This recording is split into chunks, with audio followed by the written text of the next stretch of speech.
So the connection between chemtrails and 5G. It's all interconnected. The metallized particulates that would allow the 5G phased array, so basically the radar, that would allow it to be able to identify you, so it can watch you, it can identify you in your own home 24 hours a day, 7 days a week. For the last X amount of years, we've been through chemtrailing, and that is now the cat is out of the box. We've had these nanoparticulates raining down on humanity for years now, impregnating our bodies, by best accounts staying inside our bodies. Those nanoparticulates, what you're saying, are building up a kind of a phosphorescence glow capability so that we can be flagged up in our homes, behind concrete and steel, inside bunkers, in the basement, doesn't matter where you are. The 5G will be able to now triangulate, map and read you, because you as a living being are impregnated with these nanoparticulates, which are acting as a kind of transmission and reception technology. It's exactly, absolutely exactly. You have to consider that DNA also works as a fractal antenna, which is able to send and receive and also to process signals under the form of radio frequencies. Well, then there is no doubt that artificial radio frequencies, such as those of cell towers, and in particular these new types of towers that have a much higher density of signals, they may somehow interfere with the ability of DNA to retain and transmit biological signals. So this is one level of danger that very few biologists are aware of. How much effort was put forward to address this, what most of these people are, or many of these people are here for, which are the health concerns? Was there any dialogue back and forth? Was there any working, was there many studies evaluated to look at regarding this area?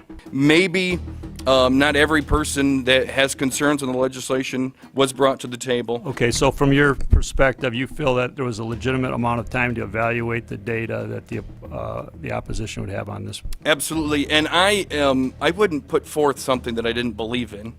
And I'll tell you, as I mentioned earlier, and it's been commented several times amongst the panel here, this is truly an economic development issue. Our 3-year-old, again at home, is outraged when we pull out the driveway and he's not able to access Wi-Fi.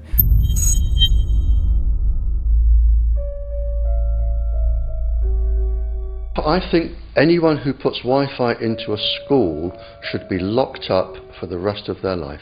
I really do. I think they're not fit to walk on the surface of this planet because they haven't looked at the research, and whatever incentive they have, it is not worth the genetic problems that parents are going to face with their children when they're born. France has banned Wi-Fi in nursery schools and put warnings out for regular schools because they're finding there's impaired learning capacity in children when they're around Wi-Fi. And they have to put up warning signs where they put Wi-Fi transmitters. When I got sick and I learned that they're putting Wi-Fi in the schools in Israel, I was very sick at the time, but I could not tolerate the thought that children in the schools will become as sick as I have. And after a few months of correspondence, I submitted a Supreme Court case in Israel to ban the use of Wi-Fi in the schools and replace them with wired network. The 4 top diseases that kill our children, our young adults right now, are brain tumors, thyroid cancer, testis cancer, rectal cancer, everywhere we put our cell phones. And a lot of our children are sick and they're being misdiagnosed and mistreated because the wireless industry has put billions and billions of dollars in the past 30 years to mislead the public as to the health effects and keep the public uninformed. We are performing an experiment on children. We are exposing children to microwave radiation for 6 hours during every school day. We have had absolutely no studies looking at the long-term effects of this radiation on young people or even on adults. A considerable amount of research shows that developing brains and bodies of children are much more affected than adults. And there are clear indications of a link between increased electromagnetic fields and autism spectrum disorders. We took 10 autistic children and went back to the sleeping location where the mother was when she was pregnant with that child and compared it with the sleeping location of a mother that gave birth to healthy children. We had 10 mothers in that group, 10 mothers in this group, and in the group of the autistic children, we found that the measurements that we got for the microwave exposure was elevated compared to the group of children that were normal. The fetus is affected. The exposure to man-made electromagnetic fields has become the first factor that could be isolated ever in autism that could predict autism. The fifth generation of wireless technology, or 5G as it's being rolled out worldwide without safety testing. Let me say that again, without safety testing. And how we've got scientists and doctors and environmental organizers saying, stop this. Because in terms of the effects of wireless radiation, the science is in. Wireless radiation can lead to cancerous heart tumors, brain tumors, DNA damage. Wireless radiation is linked to infertility, to autism, Alzheimer's, and more. And guess what? All the effects that I just listed, those are some of the effects that are known according to the technology that's being seen today. First of all, you have to know that we know that the other EMFs that we're exposed to are already known to be health risks. And basically that 5G, because of the frequency that's going to be used and because of the extraordinarily high pulsation levels that will be used, is a much bigger threat to our health than the things that we already have, which are very substantial threats to our health. We're not just talking about the intensity. We're talking about the frequency and the very high level of pulsations. There's a huge literature which shows that pulsed EMFs, EMFs that pulse up and down very rapidly, are in most cases much more biologically active than our non-pulsed EMFs. Every single wireless communication device communicates via pulsations, but the industry completely ignores this issue. The problem with 5G is that they're planning to put out tens of millions of these antennae all over the place without doing one single biological safety test. Are you implying possibly that we, the consumers, are the guinea pigs since they haven't really done tests to see the effects in a smaller setting? I mean, that's not an implication, it's a statement. We are, yes. Cancer is not the main concern that I have. I'm really concerned about sperm count and about effects on pregnancy. How many of you know that 1 in 6 American couples is unable to have a child when they want to?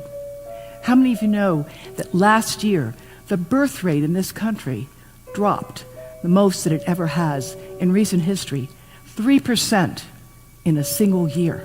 People look at the sperm, and people use cell phones, and the sperm, usually sperm swim, and they swim straight. But if you expose them to radio frequency, mobile phone waves, they swim in a circle. Studies have been done here in Australia, taking sperm from healthy men. And one test tube gets exposed to cell phone radiation, and one test tube is not exposed to mobile phone radiation. And then the results are evaluated. And this is a measure of vitality. We measure how well the sperm swim. This is a measure of motility. This is a measure of mitochondrial DNA damage. They have 3 times as much damage on their DNA if they have been exposed to mobile phone radiation. The data on that are rock solid. Cell phones can damage sperm quantity and quality. Your embryo, your uterus in the fetus, where your child is developing for the first 100 days, in the ovaries, the eggs do not have that protection. So they are at maximum risk from radiation. And for the first month or so, you wouldn't even know you were pregnant. You wouldn't even be taking precautions. That is the main danger area. So you give birth to a daughter, but her ovaries are now contaminated. She may be normal, she may be genetically damaged, but her ovaries are at the most risk. So when your daughter grows up and she becomes pregnant and has a baby, this is where one of these eggs will be fertilized and come out. So the real damage here is your grandchildren. That is where it is going to show most. Do you think that there is a chance that within the third generation of females, they may be irreversibly sterile? Not in the third generation, but in the fifth generation, and that would for humans be something in the order of 150 years ahead of us. And of course, then it's too late to say that you are sorry, and it's very too late to say stop. There is a wealth of papers. I mean, we're talking about thousands of published papers in the scientific literature, few of which, or sometimes none of which, have entered the official documentations from authorities and likewise. So I think it's really time to have an independent compilation of data. Such was done at August 31st, 2007 in the form of the Bioinitiative report, of which I was one of the authors. And then we put together approximately 2,000 scientific references on a little bit more than 600 pages, clearly saying that if you, for instance, if you are a rat or a mouse or a cell or a molecule, you should definitely not allow yourself to be exposed to this. And in the meantime, we have this full-scale experiment using our own kids. One interesting case, John Patterson. He was a telecommunications engineer in Sydney, Australia. Very brilliant man. For 20 years, John tested Telstra digital systems. Over the time, he realised the dangers of electromagnetic radiation. It disrupts the bioelectric system of your body, which is really your brain, your nervous system, how your muscles talk. And he tried warning of these effects through different agencies, through his company. Got all the test gear out and measured it and drew up a report, and I was immediately removed from service. Finally, in 2007, he took matters into his own hand. He commandeered a used British Army tank and went and destroyed 6 cell phone towers in Sydney, Australia, because he wanted to stop this. He was trying to make a point. The message was that how dangerous it was. You know, these people were elected by us to manage our infrastructure in a responsible manner. That is the sole purpose of government if it's going to exist at all. And if it doesn't do that, then it has no right. It is invalid. So we need to pull this infrastructure down. We really do. But in order to do that, I mean, we can't just be some violent domestic terrorist. You've got to bring this awareness to the people that these towers are doing them damage. You don't need bandwidth that fast. And they're not doing it so you can download movies quickly. They're doing it so they can track every single thing you do and bring in this social crediting system to control even everything you think. There's a story about a lady called Claire Edwards. She was a United Nations staff member, and she was warning of the potentially catastrophic dangers of 5G technology. I took the issue to the UN Secretary General, Antonio Guterres. He is a physicist and electrical engineer, and lectured on telecommunication signals early in his career, yet asserted to me that he knew nothing about the dangers of 5G. Current public exposure levels are at least 1 quintillion, that's 18 zeros, 1 quintillion times above natural background radiation, according to Professor Olle Johansson of the Karolinska Institute in Sweden. The highly dangerous biological effects of EMFs have been documented by thousands of studies since 1932, indicating that we may be facing a global health catastrophe orders of magnitude worse than those caused by tobacco and cigarettes. 5G is designed to deliver concentrated and focused electromagnetic radiation in excess of 100 times current levels in the same way as do directed energy weapons. There is currently an international appeal signed by 237 EMF scientists from 41 nations, urging the UN and particularly the WHO to exert strong leadership in fostering the development of more protective EMF guidelines, encouraging precautionary measures, and educating the public about the considerable health risks, particularly the risks to children and fetal development. Sorry, because we are talking with someone that is a little bit ignorant on these things. If you're talking to the Wi-Fi systems, I become worried because I put those devices in my house. I will have to, I mean, I'm a confess my ignorance on this. We will have to, but I'm going to raise this with WHO, which I think is the organization that might be able to deal with it properly, because I must confess I was not aware of that danger.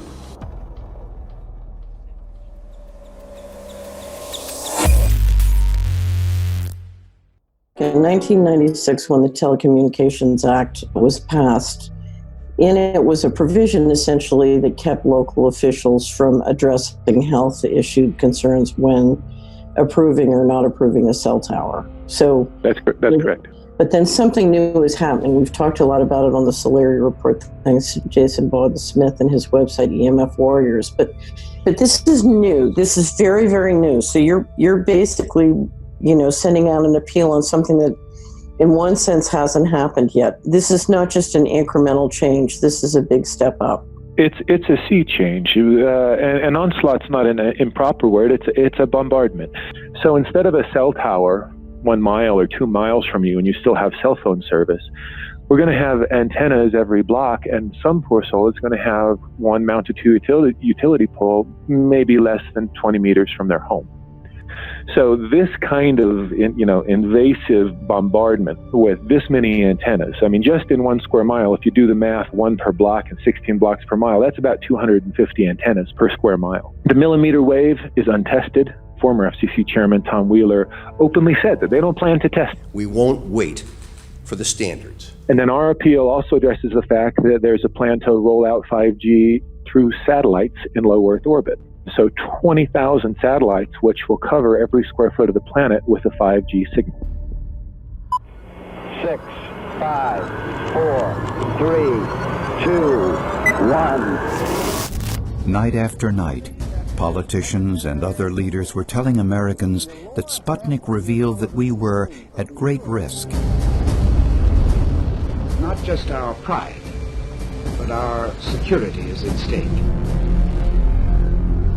If Russia wins dominance of this completely new area, well, I think the consequences are fairly plain. Probable Soviet world domination. We choose to go to the moon in this decade and do the other things, not because they are easy, but because they are hard. Because that challenge is one that we're willing to accept, one we are unwilling to postpone, and one we intend to win. Welcome, everybody, to the White House. This is White House 5G Summit. My name is Justin Clark. I'm the Director of Public Liaison, and we are thrilled to have you here today. Really happy to be joined by a lot of leaders in industry, members of Congress and the Senate, White House leaders on this, and people from the FCC. Before we start, one, we are government, so don't assume we know anything, okay? I do agree, I don't know anything. I have become accustomed to giving speeches in my new position on subjects about which I frankly know very little, and we need more cell towers and connections in Connecticut, my home state. It's ridiculous. The U.S. is in the lead thanks to our private sector as well as the work of the FCC and this administration overall. But China and South Korea and many other countries are eager to claim this mantle. We have every intention to deploy 5G first and reap the benefits of faster and more robust wireless. Yes, I hope we beat China, of course. And get to gigabit speeds and low latency, and the race has begun.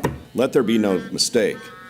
The race to 5G is a sprint. Winning the global race to 5G, it's a national priority. We must bear in mind the national security implications of winning the race on 5G. Today we're talking about the importance of being first in 5G, continued commitment to putting America first in the race to 5G. We're calling it America First, 5G First. Well, our strategy is called the 5G Fast Plan, a plan to facilitate America's superiority in 5G technology. Connected devices for health applications, which I love, has the capacity to make people healthier, as I understand it, a lot of medical applications. The industry is not asking the government for money to build 5G networks.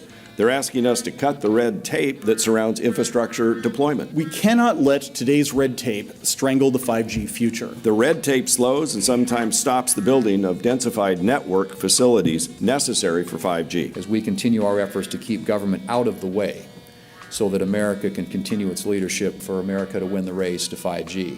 One path is the government regulatory path. The other path is the private enterprise, free market, gales of creative destruction, Schumpeter path. Have you ever heard that? Gales of creative destruction? It just means let it rip. The new replaces the old.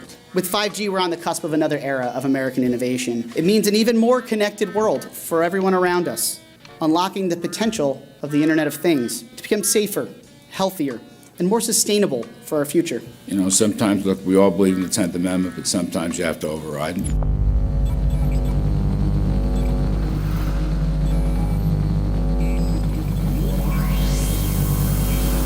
By the way, the 1996 bill permits that kind of override.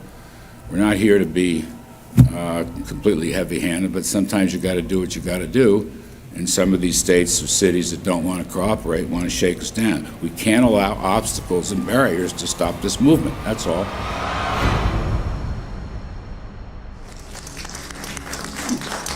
And this happened in Canada. I mean, there were some activists I was working with up there that said, well, you know, we won a victory. We got the Public Utilities Commission to allow us to opt out. And I said, boy, that's divide and conquer. They just got rid of the people that were raising hell. So, you know, that's not the answer. We need to opt out everybody. An opt-out is an agreement to pay to not be harmed. An opt-out is volunteering into extortion. An opt-out says that if I don't pay you, you have the right to harm me. So that doesn't work.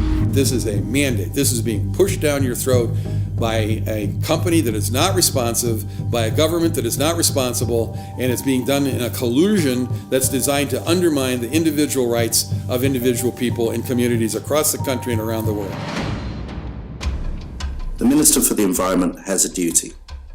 His duty is primarily to ensure that there is cleaner, better, healthier environment for people in this country. It's a simple duty. He also has a responsibility in regard to science and innovation to make sure that that happens. What seems to be happening here, in fact one could say undoubtedly happening here, is he's using science and innovation to ensure that our right to life is threatened. There have been no public debates. There is no public discourse. There are no public disclosures as to why, when, how, what is going on in regard to 5G. That by itself is a breach of ministerial responsibility, and one which we really should look at in terms of a private prosecution against the ministers who have failed to protect our right to life. Okay, smart technology, smart meters, smart cars, not that smart, huh? What does smart mean? Anything that has smart attached to it, secret militarised armaments in residential technology. That's where smart came from. And smart, every bit of technology that you see today has all been developed for either some type of battlefield, some type of intelligence gathering system, and obviously these developments have to be commercialised, and people have actually took them into their homes. The definition of a smart grid is a wireless system that will fundamentally turn every single appliance in your home into the equivalent of a transmitting cell phone. That's every computer, every television, every furnace, every air conditioner, every coffee machine, every printer, every single appliance that you have in your house will eventually, in a smart grid, have an antenna that's embedded into it that will transmit your usage data to a smart meter on the outside of your home that will then transmit your usage data to another tower receiving that usage signal that will then go to the utility company for supposedly billing purposes. Not all signals will just be about your individual use. There will be aggregate meters that will bounce signal from house to house to house within a neighborhood that will then accumulate all of the usage data that will transmit that to the utility company. Now, what that will do is that the end metering system that is transmitting all of that data will be firing an RF signal at many, many times a second, which will increase the average homeowner's radio frequency radiation exposure exponentially. This picture shows some aphids on the leaf of an orange tree shortly after radar equipment was installed at a nearby airport a number of years ago. I noticed that every few seconds all the aphids would tense up in unison and do sort of a little dance, as you see in the picture. Upon further investigation, I found that the interval of time between the activity of each dance coincided exactly with the rotation of the radar rotor device at the airport, which was a distance of approximately 14 miles. The antenna arrays create this steerable beam, which helps concentrate the energy. The beams get pointed at the user. What's a MIMO tank? Massive in, massive out. British government have got a plan to roll 400,000 out. This is so that you've got 5G in every nook and cranny, every part of the countryside, so that you can have autonomous tractors, believe it or not. However, those transmitters, these are radar. It is phased array radar.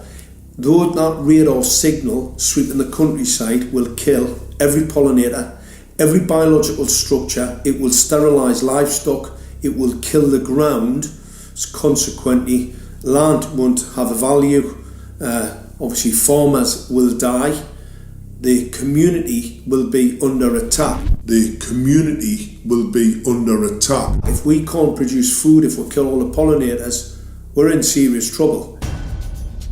The takeaway is that 5G, the $1 trillion rollout of 5G by our friendly local government, is definitely a weapons system masquerading as a modern efficiency technology.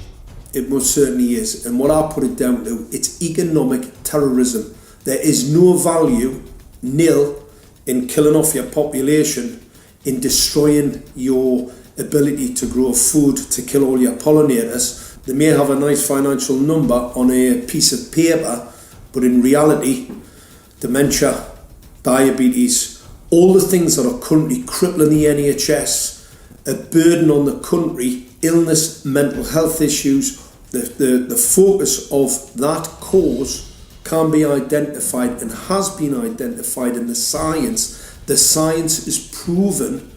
The epidemiological data that we're seeing on the street is now substantiating that science. The DNA inside you, the mitochondrial DNA, you can trace unchanged to your mother, her mother, her mother, right the way back to the beginning of the human race in Africa, the Stone Age. It is unchanged, the mitochondria, and that is being unchanged in your children, which means if you damage it, your child could be genetically damaged, then her child, and her child, and her child, forever. You are condemning the future generations of every single child. There is, however, a light at the end of the tunnel, or there is some ray of hope. Thanks to the principles of biological quantum entanglement that we have learned how to exploit in the field of biology and medicine, now we can transfer the information from the microbial DNA to the human DNA. And in so doing, we can train, so to speak, the microbes to withstand whatever extreme condition they are exposed to, including this new technology. And then we can train them to transfer this resilience of theirs to our DNA. So let's say that there are good reasons to be worried about the introduction of these new technologies, but fortunately, since the knowledge in the field of quantum biology, in the field of microbiome medicine is advancing as fast as potentially harmful technology, then we can exploit this knowledge to protect ourselves from any real potential or perceived danger from these new technologies. I've met with molecular and cellular biologists, with blood microscopists, with weapons development experts, frontline activists and researchers, and all the stories I'm hearing from these experts and pundits leads to the same thing. 5G is almost certainly the end game. It is an extinction event brought into our homes, into our classrooms, onto the high street, into the very cells and DNA in our human bodies. It is such a perilous threat that it is almost impossible to imagine, let alone describe. When the 5G signature goes live, it will tap into a multitude of satellites which are in geosat orbit around the surface of the Earth. Millions of surface antennas will pick up that signaling and will then scatter the signaling into hundreds and hundreds of millions of different micro antenna systems set up on street lamps and even in your home, which you're not aware of incidentally. The LED light bulbs in your home invariably contain the micro or nanotech lens flare capacitors which will receive the 5G signaling, and it will proliferate the 5G signaling everywhere by exploding the signal into billions of photons which will target everything all at the same time. This is stealth technology. This is invisible science. But what it means in simple terms is that you will be flagged up, visible, trackable inside your own home. Anywhere you move on the surface of the Earth, they will have a lock and load tracking capability over you. You will be visible to invisible masters, each one of us, all the time. Today, our governments and the corporate sector have managed somehow to infiltrate the mainframe of our civilization and are pushing through a $20 trillion infrastructural rollout without any, and I mean without any, health science running behind it. There have been no tests. Your government and your health authorities are either in collusion on this matter of genocide and ecocide, or they're just damned stupid, and I would suggest it is the latter. Shame on the technologists and the electricians who are furthering this technology in our homes, in our offices, in our streets. Shame on the legislators and the parliamentarians and the troglodytes and bureaucrats that proliferate our society today. Shame on that echelon for putting their signatures to contracts which allow the fast tracking of this technology into our homes and onto our high streets. Shame on the parliamentarians and international leadership whose wet ink signatures and seals of office are sanctioning and permissioning the rollout of something which is arguably the greatest threat to humankind. Shame on each one of us who now fail to get up out of our homes, walk out of our front doors, and challenge every so-called authority who dares to violate our bodies, our homes, and our future generations.